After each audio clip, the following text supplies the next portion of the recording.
کیونکہ ظاہر ہے اگر وہ حملہ کریں گے تو ایران جوابی حملہ کرے گا، اسرائیل پھر اس میں آئے گا۔ اب دیکھنا یہ ہوگا کہ اس ناکہ بندی سے چین کتنا متاثر ہو رہا ہے۔ روس کی جو پیوٹن کی ملاقات ہوئی اراکچی صاحب سے، اور اس کے بعد وہ فون کرتے ہیں ٹرمپ کو، اس میں کیا گفتگو ہوئی، کیا وہ جنگ بندی کے لیے کہا گیا یا ٹرمپ کو یہ کہا گیا کہ جناب اس سے آگے آپ بڑھے، جنگ بندی آپ نے ختم کی تو پھر ہمارے لیے بھی مجبوری ہوگی، کیونکہ وہ اسٹریٹجک پارٹنر ہے ہمارا ایران، تو ہم بھی قدم آگے بڑھا سکتے ہیں۔ تو اگر تو کسی بڑی جنگ کو روکنا ہے، اور جس طرح وہ آئے تھے ٹرمپ صاحب ایک مرد امن کے طور پر، تو پھر تو محدود حملہ بھی شاید برداشت کر لیا جائے، لیکن اگر یہ جنگ پھیلتی ہے تو پھر میرا خیال ہے دنیا تو خیر معاشی بحران میں مبتلا ہے، وہ اس کو برداشت کرنا مشکل ہوگا، لیکن خود امریکیوں کے لیے بھی شاید یہ کوئی فائدہ مند نہ ہو۔ قصوری صاحب سے ارشاد صاحب جان لیتے ہیں۔ قصوری صاحب، بحری ناکہ بندی سے کیا امریکہ نے اپنے اہداف حاصل نہیں کیے، اور اب محدود حملے کے ذریعے کیا واقعتاً ایران گھٹنے ٹیک لے گا؟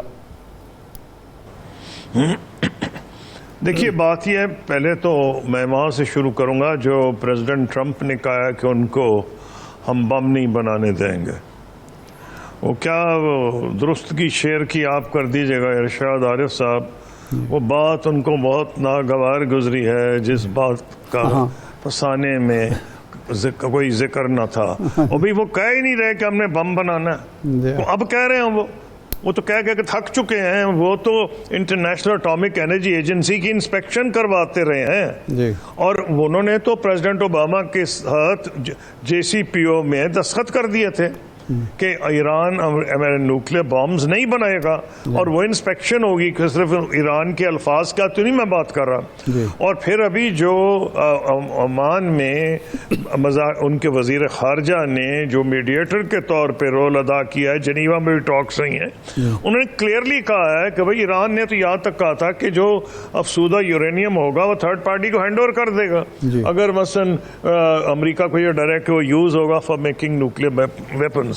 تو یہ جو گھڑی گھڑی وہ کہہ جاتے ہیں، میرا یہ خیال ہے کہ وہ کسی سٹیج پہ یہ کہیں گے، خدا کرے اس میں بہتری ہے کہ میں نے اپنی بات منوا لی ہے، وہ نہیں بنائے گا اور فلاں یہ وہ، اب وہ کیا چیز ہوگی، وہ وہی ہوگی جو JCPOA سے کسی لحاظ سے بہتر ہو۔ میرے خیال سے جو پریزیڈنٹ کیونکہ ان کو جو چیز کھائی جا رہی ہے کہ اوباما نے جو کیا انہوں نے تو اس کو آگے ختم کر دیا۔ یہ کہتے ہیں کہ جتنے امریکہ کے صدر ان سے پہلے آئے نالائق ہیں، کمزور ہیں، اور میں نے وہ کچھ کر دیا جو وہ نہیں کر چکے تھے۔ تو وہ اب یہ کریں گے کہ JCPOA کے اگریمنٹ سے اگر لیٹ سے اس میں یہ تو نہیں تھا کہ موریٹوریم ہے، سپوزنگ وہ انہوں نے جو خبریں نکلی تھیں، میرا نہیں خیال ہے کہ وداؤٹ فاؤنڈیشن نکلی ہوں گی، کہ 20 سال کا موریٹوریم وہ مانگ رہے تھے، یہ 5 سال کا تیار تھے، اس پہ کوئی رستہ نکل سکتا ہے، اور پھر پریزیڈنٹ ٹرمپ ڈکلیئر کر سکتے ہیں کہ جی ہماری تو وکٹری ہو گئی۔ میرا کہنا سمپلی یہ ہے کہ جو چیز مجھے نظر نہیں آ رہی وہ یہ ہے کہ میں پریشر اپنے ذہن پہ ڈالوں، ان کو فائدہ ہے کیا حملہ کرنے کا؟ زیرو۔ اس کی وجہ ہے جو یہ کریں گے اس کا جواب آئے گا۔ جواب کہاں آئے گا؟ بد نصیبی سے وہاں آئے گا جہاں ہمارے بھی ورکرز کام کر رہے ہیں، گلف کوآپریشن کاؤنسل کی کنٹریز ہیں جہاں ان کے امریکہ کے اڈے ہیں۔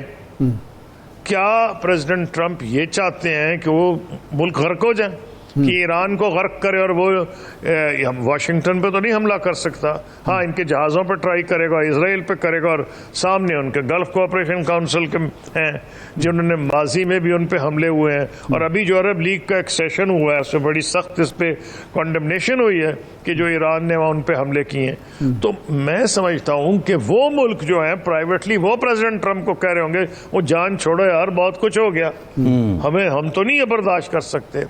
تو اس کے اندر جو انہوں نے کیا حاصل، میں بڑا سوچتا رہا ہوں، ہاں انہوں نے 3700 کچھ آج فگرز آئی ہیں ایران کی گورنمنٹ کی طرف سے، شاید 2700 یا آئی تھنک 3000 کو ایکسیڈ کر گیا، 3700 شہادتیں ہوئی ہیں، اور اس میں انہوں نے کہا کہ ہسپتال بھی گئے اور ان کا قومی ورثہ، ہسٹوریکل ورثہ، اس میں وہ بھی ان کو تباہ کر دیا گیا ہے بہت سا۔ اور ان کے اسکول تباہ کیے گئے, ہاسپٹلس تباہ کیے گئے.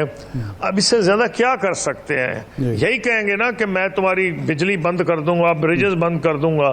تو وہ کو ہاتھ میں ہاتھ رکھ کے بیٹھا ہے, اس نے کون سا کئی ہزار میل جانا ہے, وہ تو کراس دا اسٹریٹ جائے گا. چھوٹی رینج کے جو میزائلز ہیں وہاں پہنچ سکتے ہیں, وہاں تو وہ بھی پہنچ سکتی ہے. بڑا نقصان یہ جو ان کی ڈرونز ہیں, مجھے نہیں نظر آ رہا. نمبر 2, اچھا وہ کریں گے تو کیا امریکہ کی پبلک پہ کیا اثر ہوگا؟ کیونکہ 2 چیزیں ہیں اس چیز کو جج کرنے کے لیے کہ جو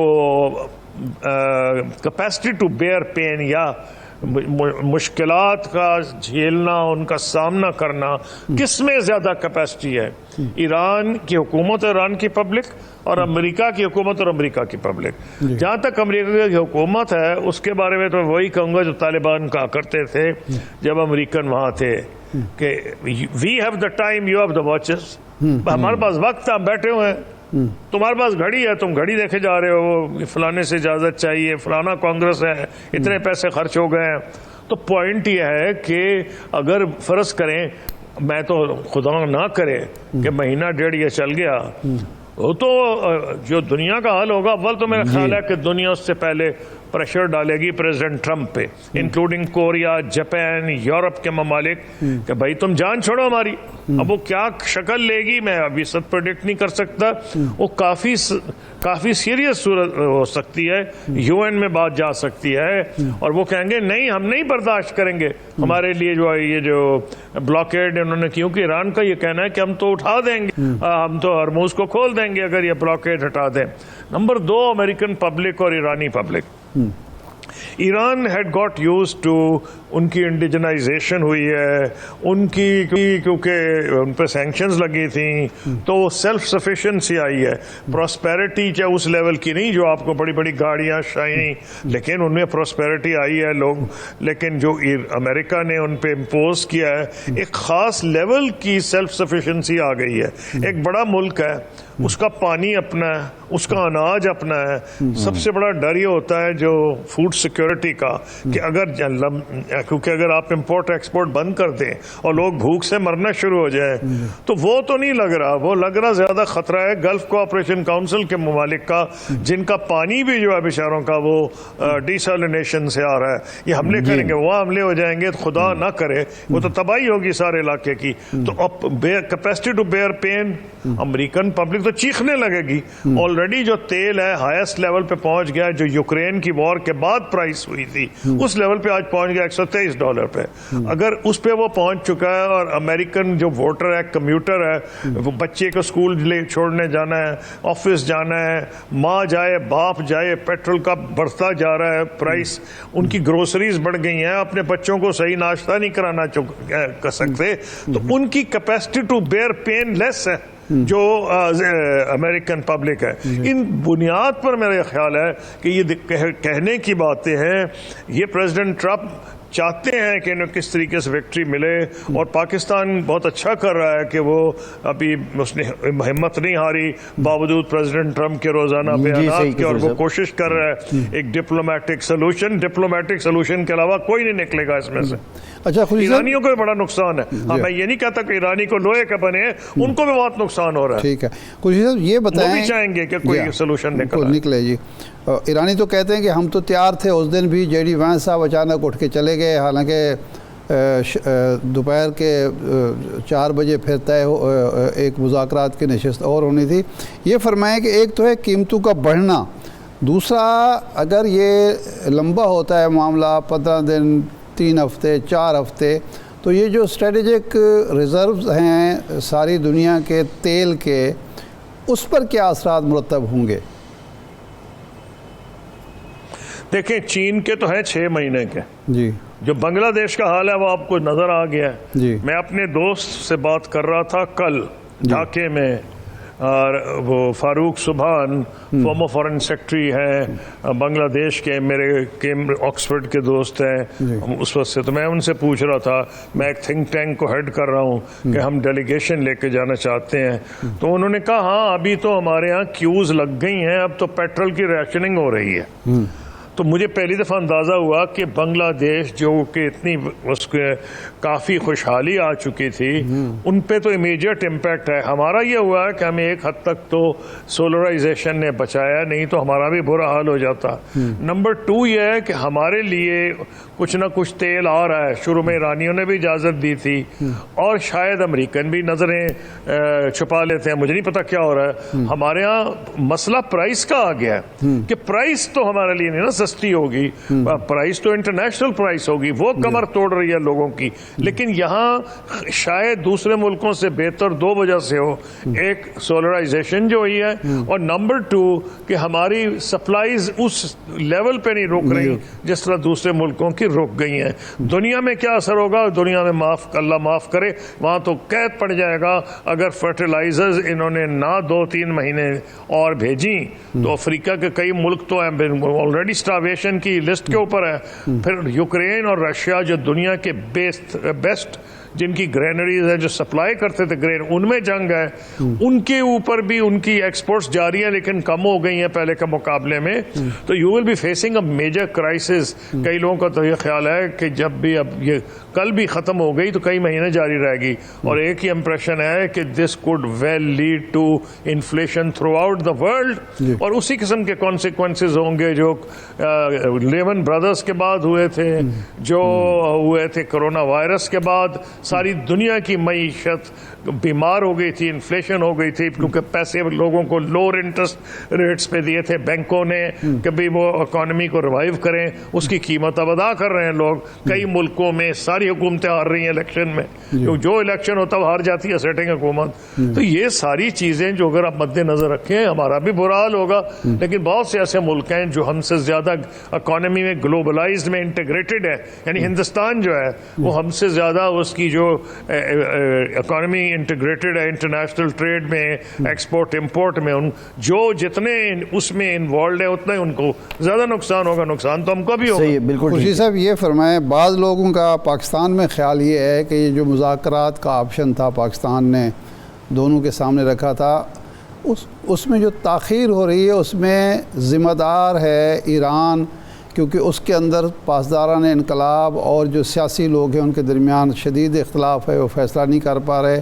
یہی بات ٹرمپ بھی کہتے ہیں, ٹرمپ کے ساتھی بھی کہتے ہیں. تو آپ کی ریڈنگ کیا ہے, اتنے دن ہو گئے آپ دیکھ رہے ہیں, کیا واقعی ایران کی طرف سے تاخیر ہو رہی ہے یا ٹرمپ کا جو ضد اور ہر درمی ہے, رونت ہے, اس کی وجہ سے مذاکرات نہیں ہو پا رہے اگلا دور؟ دیکھیے میری ذاتی رائے یہ ہے, کیونکہ میں نے ڈپلومیسی میں خود ڈائریکٹ انٹرسٹ لیا ہے, ہندوستان سے اتنی جنگیں ہوئیں, کشمیر کا بھی مسئلہ ہم نے بات کی تھی, 3 سال کسی کو پتہ نہیں چلا ہم کیا کر رہے ہیں, اور کوئی ایسی بات نہیں میں کرتا تھا جس میں ایسے لگے کہ انڈیا کی ڈیفیٹ ہے ہماری وکٹری, اور وہ نہیں کرتے تھے جس میں لگے کہ ان کی وکٹری ہماری ڈیفیٹ ہے. یہاں تو پریزیڈنٹ ٹرمپ روز کہہ رہے ہیں ہم نے ختم کر دیا, نیوی تباہ ہوگی, ایئر فورس تباہ ہوگی, فلاں ہو گیا, ان کو غرق ہو گئے ہیں. اب جب آپ ان کو اتنا کریں گے تو نیچرلی ان میں ڈویژنز آئیں گی. ایک طبقہ ایسا ان میں ہوگا کہ جی یہ کون ہے جو روز ہمیں کہتا ہے کہ جی ہم نے یہ کر دیا اور وہ کر دیا.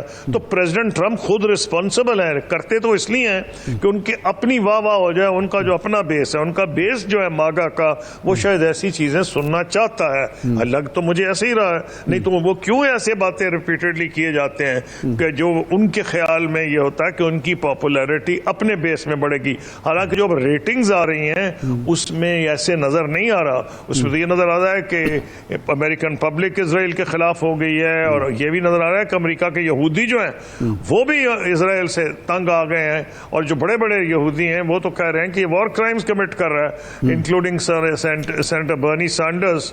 تو بہت سے لوگ اور جو لکھنے والے, تو میرا اپنا یہ خیال ہے کہ جتنی یہ جنگ لمبی ہوگی اتنی مصیبت ہوگی. اور یہ کہنا کہ کیا پاسداران رسپانسبل ہیں, پہلی چیز اس میں یہ ہے کہ آپ نے خود لیڈرشپ وائپ آؤٹ کر دی ہے. لیٹ سے کہ آپ کی بات میں وزن ہے for the sake of argument, تو اسی کو دیکھ لیتے ہیں. اور بھائی آپ ہی نے تو ساری لیڈرشپ, پھر آپ نے خود کہا ہم ان کو ختم کر دیا, بڑے اچھے لوگ مل جائیں گے بات کریں.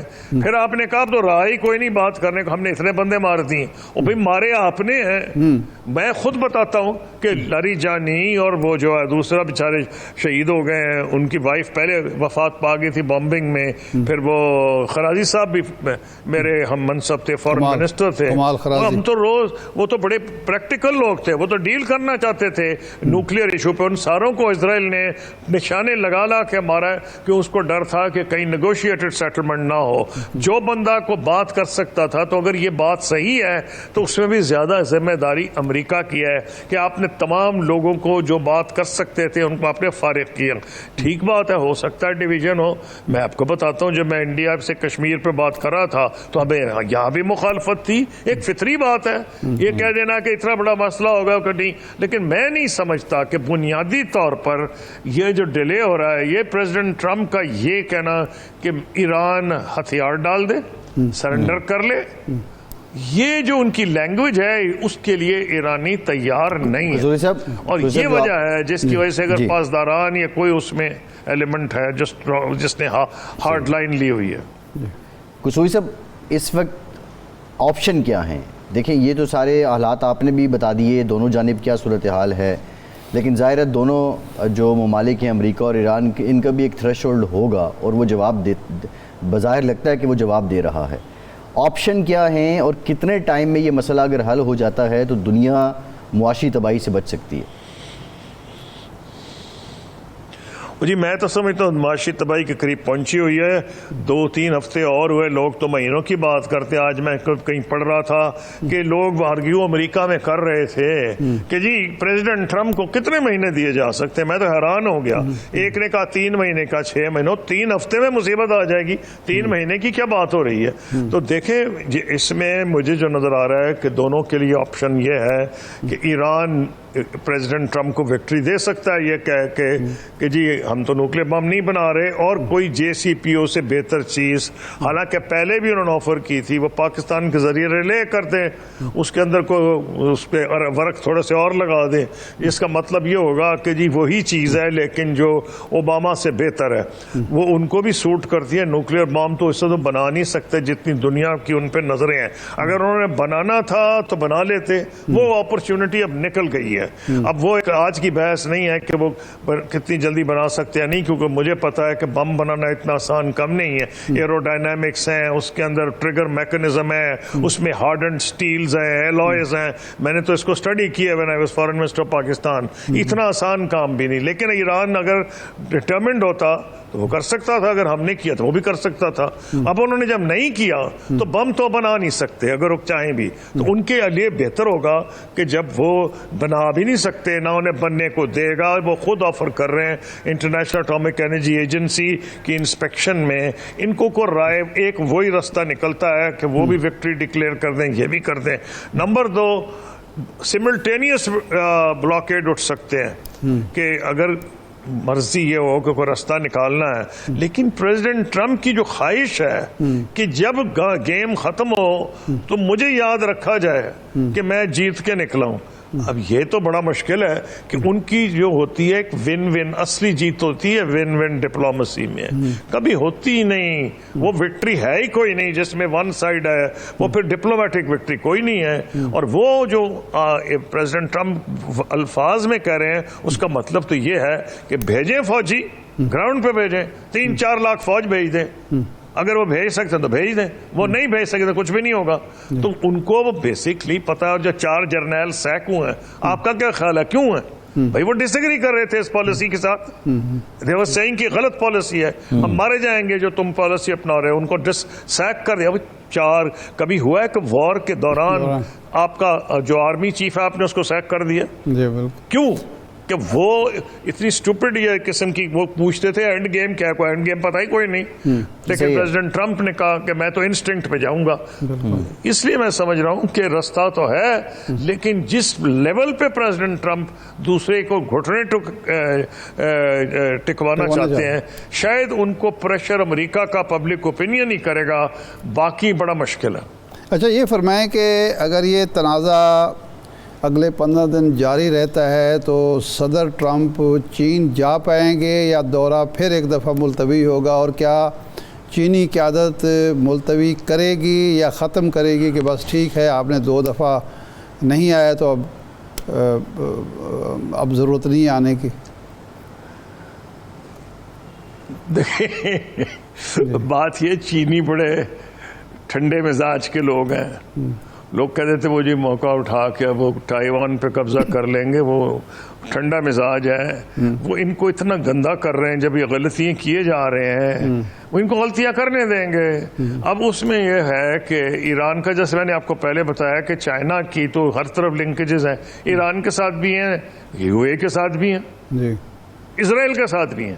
ٹھیک, آج ہی میں جیروسلم پوسٹ میں پڑھ رہا تھا کہ اس میں بڑی بحث اسرائیل میں چل رہی ہے کہ بھئی اسرائیل چین کے ہم سے اتنے اچھے تعلقات ہیں, ایسے میجر پار اس کے اب ہمارے چین سے بھی اچھے ہیں, امریکہ سے بھی اچھے ہیں, ایران سے بھی اچھے ہیں, سعودی عرب سے بھی اچھے ہیں. تو اب یہ جو سچویشن ہے وہ اس کے اندر کیا کرے گا چائنا ڈیفینیٹلی ان کو ایسی جگہ پہ نقصان پہنچائے گا. میرا نہیں خیال ہے کہ وڈرال کریں گے. ہاں یہ ضرور ہو سکتا ہے کہ پریزیڈنٹ ٹرمپ جو حاصل کرنا چاہتے ہیں ٹریڈ ڈیلز کی صورت میں, ان کو پہلے ہی انڈیکیشن مل جائے کہ وہ ٹریڈ ڈیلز نہیں ہوں گی, اور چائنا اپنی پوزیشن ہارڈن کر لے.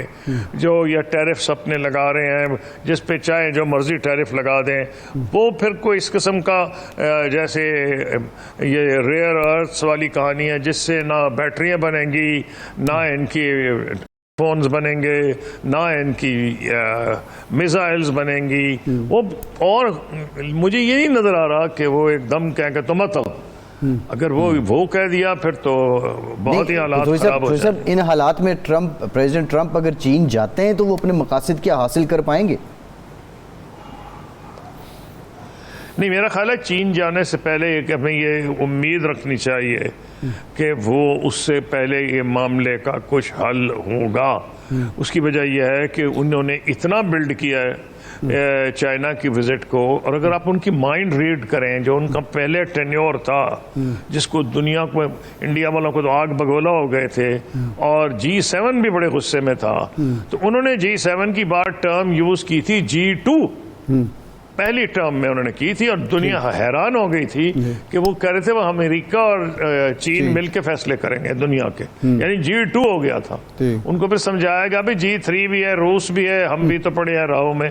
لیکن جب جو بندہ یہ سوچ رہا ہو کہ دنیا کے فیصلے چین اور ہم مل کے کر لیں گے, تو اس کا مطلب ہے کہ ان کے ذہن میں چین کے بارے میں جو خاکے ہیں وہ اس کو اہمیت دیتے ہیں, اور شاید اسی لیے مجھے امید ہے کہ چائنا وزٹ سے پہلے شاید کوئی اس میں نرمی آئے, بریک تھرو آئے, کیونکہ اگر وہ ان حالات میں وہاں جاتے ہیں تو چائنا وڈرا تو شاید نہ کرے اپلیکیشن, جو وڈرا انویٹیشن ہے جو بھی ہے, لیکن اس میں یہ ہوگا کہ اچیو کچھ بھی نہیں ہوگا, اور پریزیڈنٹ ٹرمپ کی جو واٹ ایور ہز ایمبیشنز کہ جی میں چین کے ساتھ کیا کرنا چاہ رہا ہوں, سانجے ہم ان چیزوں میں اکٹھا کام کریں گے, اس میں مقابلہ کریں گے, جو بھی انہوں نے بات کرنی ہے پریزیڈنٹ نے جا کے, وہ ہو سکتا ہے روس کے بارے میں بات کرنا چاہتے ہیں ان کے ساتھ, ہو سکتا ہے وہ G3 بنانا چاہیں ان کے ساتھ مل کے. شروع میں ہی لائک اسٹرانگ مین, یہ تو کلیئر بات ہے پریزیڈنٹ ٹرمپ, ان کو یہ بھی پسند ہے اور پوٹن بھی پسند ہے. تو یہ مجھے لگ رہا ہے کہ کچھ نہ کچھ چانسز ہیں چین کی وزٹ سے پہلے کہ کوئی یہاں ہو جائے, کیونکہ انہوں نے چائنا کا تیل خود روکا ہوا ہے. اور یہ ٹھیک ہے کہ چائنا کے 6 مہینے کے ریزروز ہیں, لیکن 6 مہینے کے چاہے ریزروز ہوں, لیکن وہ یہ تو نہیں چاہیں گے کہ ان کو جو سستا تیل مل رہا تھا وہ بند ہو جائے.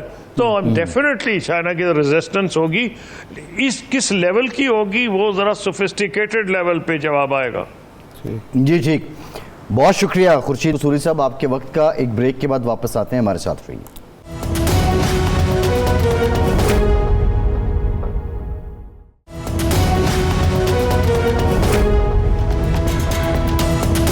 بعد ایک بار پھر سے آپ کو ویلکم کریں گے. ہمیں جوائن کر رہے ہیں ڈاکٹر فاروق سلیم صاحب, معیشت دان ہیں. ڈاکٹر صاحب thank you very much for your time. Doctor صاحب پچھلے 24 گھنٹے میں تیل کی قیمتیں گزشتہ 4 سال کی سب سے بلند سطح پہ گئیں, پھر بتدریج نیچے بھی آئیں, لیکن یہ جو بلندی ہے اس کی قیمت دنیا اور پاکستان کیسے چکا رہا ہے؟ دنیا کا تو فیصل صاحب مجھے پتہ نہیں. ہمارا جو خطہ ہے اس میں اگر آپ غور کریں, ہمارے جو ہمسایہ ممالک ہیں, چاہے وہ بھارت ہو یا بنگلہ دیش ہو, میں دیکھ رہا تھا کہ بھارت میں فروری کی پہلی تاریخ, ابھی جنگ شروع نہیں ہوئی, جنگ آپ کو یاد ہے کہ 28 تاریخ کو شروع ہوئی, پہلی فروری کو دلی کے اندر جو پیٹرول کی قیمت تھی وہ 94.72 تھی. آپ 95 روپے سمجھ لیجیے, اور آج بھی وہی ہے. اچھا. دیش میں پہلی فروری کو جو پیٹرول کی قیمت تھی وہ بنگلہ دیش ٹکے میں 130 ٹکا تھی, اور آج بھی وہی ہے. پاکستان میں فروری پہلی کو 200 اور شاید 60 روپے کے قریب قیمت تھی جی, اور آج وہ جا رہی ہے تقریباً 400 کے قریب یا 393 کے قریب. تو پاکستان میں جو پیٹرول کی قیمت ہے وہ تقریباً 53% بڑھی ہے. بھارت میں نہیں بڑھی, بنگلہ دیش میں نہیں بڑھی. تو میں سوچ میں پڑ گیا تھا کہ ایسی کون سی جادو کی چھڑی ہے بھارت کی حکومت کے پاس یا بنگلہ دیش کی حکومت کے پاس. وہ بھی تیل امپورٹ کرتے ہیں, پاکستان بھی تیل امپورٹ کرتا ہے, ان کے پاس بھی اپنا کوئی خاص تیل نہیں ہے, ہمارے پاس بھی نہیں ہے. عالمی منڈی جو ہے وہ ہم نے دیکھا کہ فروری پہلی کو تقریباً $60-65 تھی, آج آپ بتا رہے ہیں کہ وہ $115-130 پہ جا رہی ہے. تو بھارت میں تو بھٹی صاحب قیمتیں نہیں بڑھی ہیں, بنگلہ دیش میں نہیں بڑھی ہیں.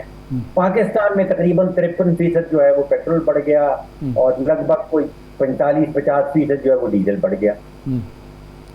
نہیں تو بھارت نے اور بنگلہ دیش میں راشن بندی ہوئی, لوگوں کو دقت ہوئی. پاکستان میں یہ کہا جاتا ہے, بلکہ یہ کریڈٹ لیا جاتا ہے کہ یہاں لوگوں کو دقت نہیں ہوئی, لوگوں کو پیٹرول مل رہا ہے, ڈیزل مل رہا ہے.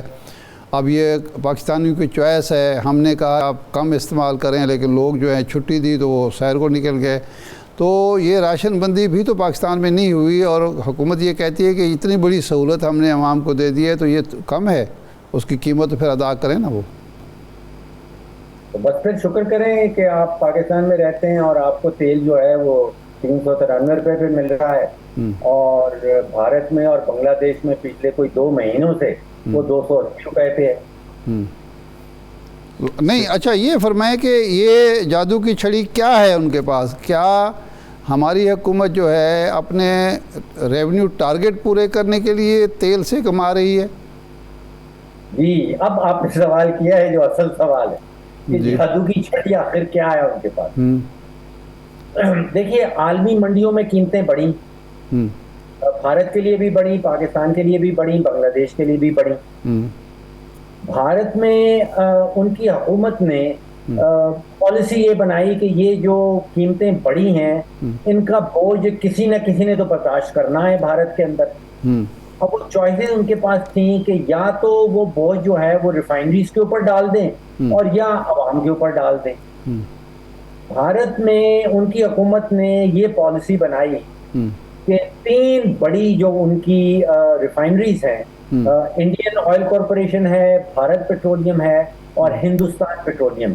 انہوں نے کہا کہ عوام کے اوپر ہم یہ بوجھ نہیں ڈال رہے, ہم یہ بوجھ جو ہے یہ ریفائنریز کے اوپر ڈالیں گے. اور اس کے نتیجے میں وہ فروری پہلی کو 95 روپے فی لیٹر انڈین روپیز کی میں بات کر رہا ہوں, اور آج بھی وہی ہے. بنگلہ دیش کی حکومت نے کہا کہ بوجھ جو ہے وہ عوام کے اوپر نہیں ڈالنا, وہ بنگلہ دیش پیٹرولیم کے اوپر ڈالنا ہے. وہاں پہ بنگلہ دیشی ٹکا 130 روپے فی لیٹر تھا پہلی فروری کو, آج بھی وہی ہے. ہماری حکومت نے پالیسی کچھ فرق کی.